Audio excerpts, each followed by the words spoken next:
女儿突发白血病，而我却将打工攒下来的积蓄给老宅盖了新房。好消息是老宅刚好拆迁，赔了10套房。坏消息是我名下只分到了个厕所。我去找弟弟一家理论，他们却说我作为家里老大，本来就该奉献。女儿没钱救治，死了。弟媳送来了花圈，上面贴心写了8个字：恭喜早死，省钱省心。我气急攻心，心脏病复发，跟着女儿一起走了。再次睁眼，我回到了拆迁分房当天的上午。我他妈重生了！看着墙上的终止项2025年10月26日上午9点，我的脑中如同一道惊雷炸开。欣欣，我的女儿欣欣，她还活着。想到这，我的眼眶瞬间湿润，我抓起外套就往外冲。老宅，我必须回去一趟。上一世我就是个彻头彻尾的蠢货，以为血浓于水，以为亲情大过天。我把在工地上搬砖、扛水泥1分1毫攒下的血汗钱全部寄回家里，让弟弟李强帮我盯着盖房。盖好后，为了方便，房产证写了我妈名字。我天真的以为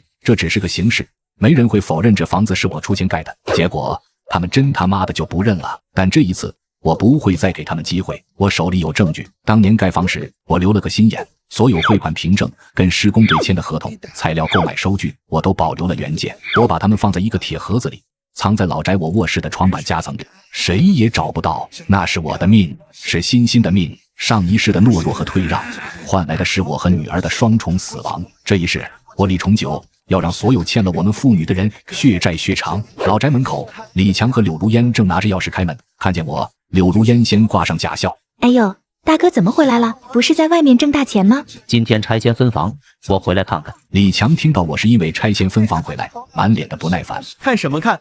这里有我和妈就够了，你一个外人凑什么热闹？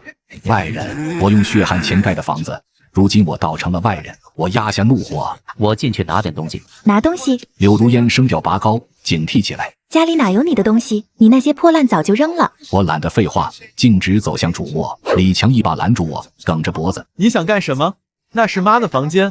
我拿自己的东西。我声音冷下来，上一世的退让换来女儿和我惨死，这一世寸步不让。柳如烟尖叫：你的东西！李强拦住他，他想偷房产证和拆迁协议。他们果然算计好了一切，连房产证都拿到手了。我不再纠缠，猛地推开李强，他一个踉跄，怒吼：李重九，你敢动手！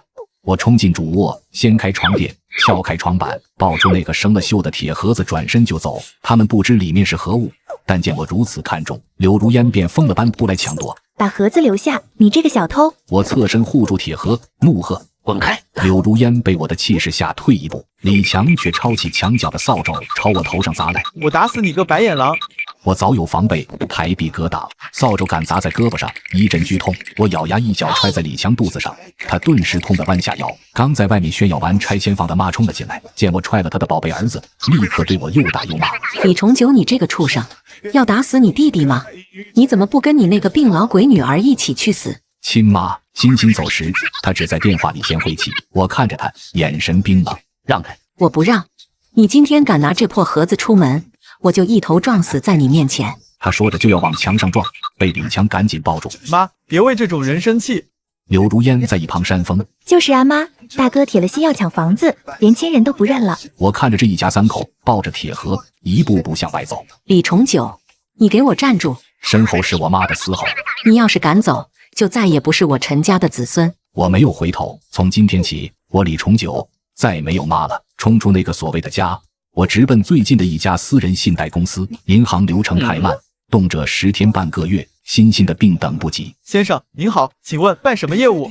抵押贷款，用房产建设证明。我把那个沉甸甸的铁盒哐当一声放在光洁的大理石桌面上，开门见山：我需要30万，今天就要。这栋房子是我个人全款出资建造的，总造价约40万，我出资超过30万，所有手续齐全。那片区域正在拆迁，拆迁协议今天下午就会签。按照政策，赔偿10套安置房，总价值超过1000万，我只要30万救急，利息你们开，但钱我下午2点之前必须拿到。我的语速极快，但条理清晰，目光灼灼地盯着经理，不给他任何质疑的机会。经理被我的阵仗惊了一下，他拿起文件仔细翻看，又打电话核实了拆迁信息。李先生，您这个情况有点特殊，房产证不在您名下，我们不好操作。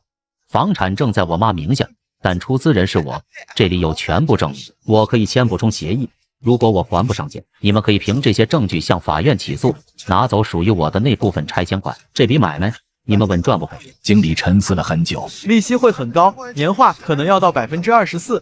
无所谓，我只关心一件事：下午2点前钱能到账吗？可以。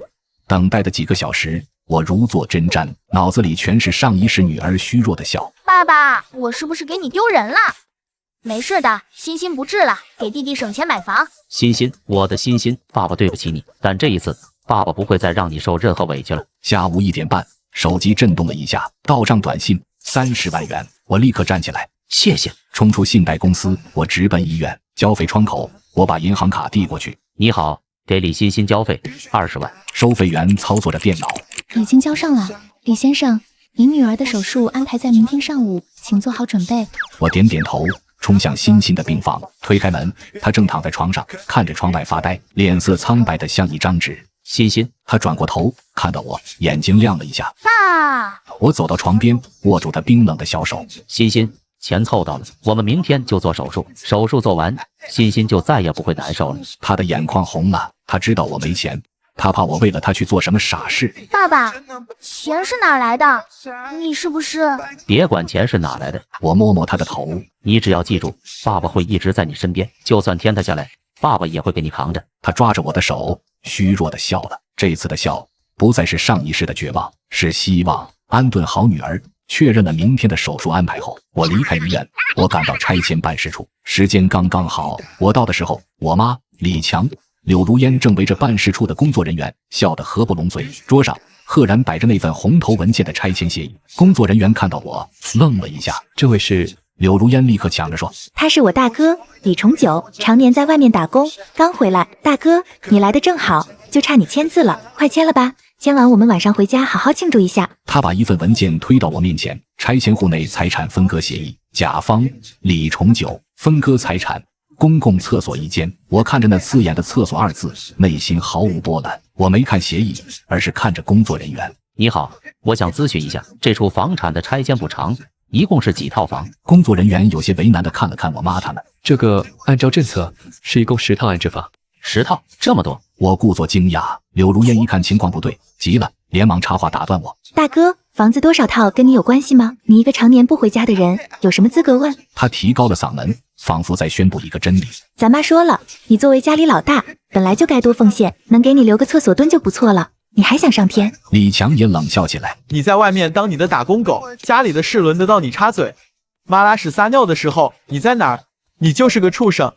给你厕所是看得起你，嫌差就滚出去自己买。”我妈也拉下脸：“李重九，你就签了吧，别在这里丢人现眼。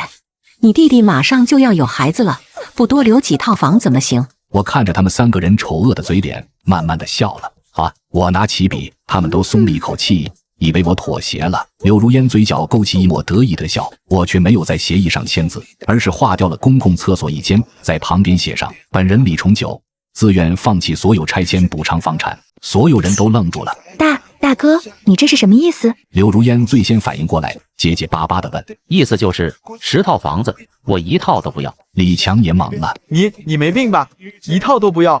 我没理他们，继续写。但有一个条件，这栋房子当年建房总造价40万，其中有我个人出资30万。现在我放弃房产，但要求收回我的建房成本30万本金，加上这么多年的利息和通货膨胀，我算了一下，也不多要，给我100万现金。你们什么时候把100万给我，我什么时候签字，否则谁也别想拿到这10套房。我说完，把笔啪的一声扔在桌上，整个办公室死一般的寂静。柳如烟的尖叫声第一个划破了这片死寂。100万，你怎么不去抢？你什么时候给过家里30万？你这是敲诈，赤裸裸的敲诈！李强也暴跳如雷，指着我的鼻子骂：“李重九，你他妈疯了！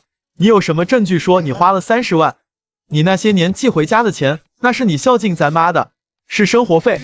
对，就是孝敬钱。”我妈也终于回过神来，一拍大腿，跟着喊道：“我辛辛苦苦把你养这么大，你给家里寄点钱怎么了？现在还想往回要？你有没有良心？你还是不是人？”我冷冷地看着他们气急败坏的样子，从随身携带的包里拿出一叠早就准备好的复印件，狠狠摔在桌上。证据？你们要的证据，我当然有。当年建房的所有合同、收据、银行汇款单，我这里都有复印件，原件我已经交给了律师。你们要是不信，我们可以法庭上见。现在你们只有2个选择，要么给我100万现金，我签字走人；要么我们法庭上见，我拿走7套房，你们自己选。不过我得提醒你们，真要闹上法庭，就不是100万能解决的了。按照民法典的规定，根据我的出资比例，这10套拆迁房至少有7套是我的。李强和柳如烟的脸色瞬间变得惨白，他们像2只疯狗一样扑过去，手忙脚乱地翻看那些复印件，上面的日期、金额、我的亲笔签名、银行的水印，一切都清清楚楚，无可辩驳。这不可能！柳如烟的声音在发抖。你从哪弄来的这些东西？你不是把他们都……他说到一半，猛地住嘴，惊恐地看向李强。我捕捉到了他未说完的话，以及他们之间的一个眼神的交汇。看来上一世，他们不仅烧了我的拆迁协议，还毁掉了我的证据。好得很。我不是把他们都怎么样了？我追问。没什么。李强色厉内荏地吼道，眼神极度慌乱。这些都是伪造的，我不认。你以为随便印几张纸就能来骗我们？我一把按住他的手。别急着撕，我已经请全市最好的律师对原件做了公证，你撕了也没用。法庭上只看原件和公证书。我妈瘫坐在椅子上，嘴唇哆嗦着。儿啊，你不能这么狠心啊，那可是你亲弟弟。狠心？我看着他。你们只给我一个厕所的时候，想过我是你亲儿子吗？欣欣躺在医院里等钱救命的时候，你们想过她是你亲孙女吗？现在跟我谈亲情，你们不配。突然，柳如烟扑通一声跪在了地上，一把抱住我的大腿，开始嚎啕大哭。大哥，我错了，我们真的错了，我们不是人，我们是畜生，求求你别告我们，我们真的没有100万呢，家里的钱都拿去给我弟买车，准备彩礼了，你要是告我们，我们一家子就全完了，我肚子里的孩子也不能没有爸爸呀。他一边哭一边砰砰地给我磕头，额头很快就红了一片。李强也立刻换了副面孔，扑通一声跟着跪下，声音带着哭腔，满脸悔恨。哥，是我不对，是我鬼迷心窍，被钱迷了心，我混蛋，我不是东西，你饶了我们这一次吧，哥，以后我给你做牛做马报答你。我妈也在一旁哭天抢地，拍着大腿。李重九啊，你就当可怜可怜妈吧，那可是你亲弟弟啊，你要把他往死路上逼吗？拆迁办的工作人员看着这一幕，面面相觑，不敢说话。我看着他们虚伪的表演，只觉得可笑。上一世，他们就是用这招让我心软的吗？可惜死过一次的人，心是硬的。我只要钱，或者7套房，没有第3个选择。柳如烟看我油盐不进，脸上的悲伤瞬间消失得无影无踪，取而代之的是一副狰狞怨毒的面孔。他从地上一跃而起，指着我的鼻子破口大骂。李重九，你别给脸不要脸，你真以为我们怕了你？我告诉你，这房子是妈的名字，跟你1毛钱关系都没有，那些破纸能证明什么？我们就不认。李强也擦干了假惺惺的眼泪，重新站了起来，恢复了凶狠的本性。对，我们不认，有本事你就去告，我倒要看看法院是信你几张破纸，还是信我妈白纸黑字的房产证。他们又开始了新一轮的撒泼打滚，我妈也一屁股坐在地上，使出她的看家本领，拍着大腿嚎哭起来。没天理了，儿子要逼死亲妈了，我怎么养了你这么个白眼狼啊？我不活了。我冷眼看着这场闹剧，心中再无波澜。好，那我们就法庭见。我扔下这句话，转身就走，身后传来柳如烟的尖叫。李重九，你回来，你这个不得好死的狗东西，你会有报应的。我没有停步，我刚走出拆迁办，就接到了律师的电话。李先生，对方已经收到了律师函，但他们拒绝调解，看样子是准备打官司了。意料之中，我并不意外。不过有个新情况，律师的语气有些严肃。他们找到了一个关键证人，叫陈彪。对方声称，此人是当年承建您家老宅的工头，可以出庭作证，证明当年所有的工程款都是由您弟弟李强以现金形式支付的。陈彪，我脑中闪过一个模糊的印象，是我爸那边的远房亲戚，一个在10里8乡小有名气的包工头，为人油滑，见钱眼开。当年盖房确实是他带的队，但我明明记得钱都是我分批打到他卡上的，他怎么会帮李强做伪证？李先生，证人证言在法庭上分量很重，如果他一口咬定是李强给的现金，而你只有转账记录，对方律师可能会辩称你的钱只是给家里的生活费，这样一来我们就很被动。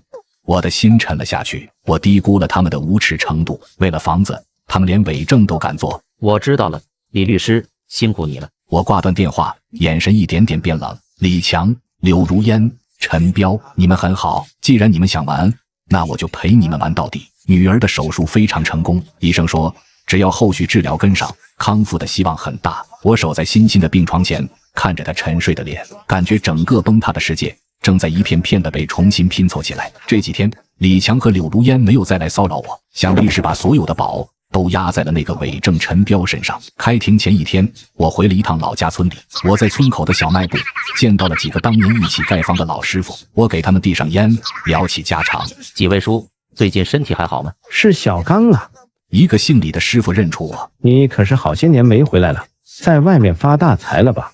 哪有发财，就是混口饭吃。我摆摆手，坐到他们旁边。这不是听说家里要拆迁了吗？回来看看。说起你家那房子，当年可是村里头一份的气派。另一个王师傅感叹道：是啊，小刚，你可真舍得花钱，那钢筋那水泥用的都是最好的。我笑了笑，话锋一转，几位叔，我记得当年盖房的时候，工钱好像都是我从城里打给陈彪，然后他再发现金给大家的吧？几个师傅对视一眼，点了点头。李师傅说：是啊，彪子跟我们说的，是你这个当大哥的出钱给你弟盖婚房，让我们都好好干。那你们还记不记得？我压低了声音，凑近了些。当年打地基的时候，在房子东北角的那个位置，是不是发生过一件怪事？怪事？他们都愣住了，努力回忆着。我提醒道：就在房子的东北角挖地基的时候，是不是挖出来一个硬邦邦的东西？李师傅一拍大腿：我想起来了，是有这么回事。当时挖到一个铁疙瘩，黑乎乎的，还挺沉。彪子说那是不吉利的东西，让我们赶紧埋回去了，还用混凝土封死了，说要镇住邪气。是啊，是啊，我也记得。王师傅也附和道：彪子还让我们别往外说，免得影响你家风水。我心中冷笑：陈彪，你真是好样的，那根本不是什么不吉利的东西，那是我爸留下的。我爸年轻时当过兵，参加过边境战争，那个铁疙瘩是他战友的遗物，一个装满了子弹的旧弹匣。当年他退伍回家，本想把这个交给战友的家人，却一直没找到。后来他把它埋在了老宅的地基下，说要让兄弟陪着我们。这件事只有我和我爸知道。我之所以知道，是因为埋下他的那天，我爸喝多了，拉着我哭着说了一晚上。而陈彪当年挖出来之后，肯定是起了贪念，他以为那是什么古董或者贵重金属，所以偷偷藏了起来，还编了个理由骗了所有人。现在这个弹匣就是戳穿他谎言的利器。我从口袋里掏出早就准备好的几个红包，一人一个塞到他们手里。几位叔，明天开庭，可能需要你们出庭作证，把你们今天说的话在法官面前再说一遍就行。这个钱就当是误工费。他们本来不肯收，但在我的坚持下，还是收下了。小刚，你放心，我们都看到了，彪子那小子当年就不老实，我们帮你作证。第二天，法庭上气氛凝重，我坐在原告席上，被告席上是我那所谓的家人。法官宣读法庭纪律后，庭审开始。我的律师先提交了所有的出资证明和公证书，接着对方律师传唤证人陈彪。陈彪走上证人席，一副信誓旦旦的样子。法官大人，我宣誓，我接下来所说的每一句话都是亲身经历的真话，如有半句虚假，天打雷劈。当年盖房从头到尾都是李强在跟我对接，所有的工程款30多万都是他一捆一捆用现金给我的，我根本就没见过他大哥李重九。柳如烟和李强脸上露出得意的笑容，我妈也挺直了腰板。法官看向我：原告，你对证人的证词有异议吗？有。我站起来直视着陈彪。陈彪，你敢对国会发誓，你说的每一个字都是真的吗？我当然敢，不像某些人拿些假东西来骗人。陈彪梗着脖子喊道，气焰嚣张。我点点头。那我问你，当年盖房打地基的时候，你在房子的东北角是不是挖出来一个东西？陈彪的脸色瞬间变了，他的眼神开始躲闪，声音也变得支支吾吾。不记得了。我冷笑。那我提醒你一下，一个黑色的长方形的铁盒子，里面装满了东西，你当时告诉工人们说那是不吉利的东西，让他们赶紧埋回去，还用混凝土封死了，对不对？陈彪的额头开始冒汗。我没有，你胡说，根本没这回事。我胡说？我转向法官。法官大人，我请求传唤我的证人。李师傅和王师傅走上证人席，他们把当天发生的事情一五一十地说了出来，跟我的说法完全一致。陈彪的脸已经毫无血色，柳如烟和李强也慌了。法官，他们是一伙的，他们串通好了陷害我们。柳如烟尖叫道。法官敲了敲法锤，被告保持安静。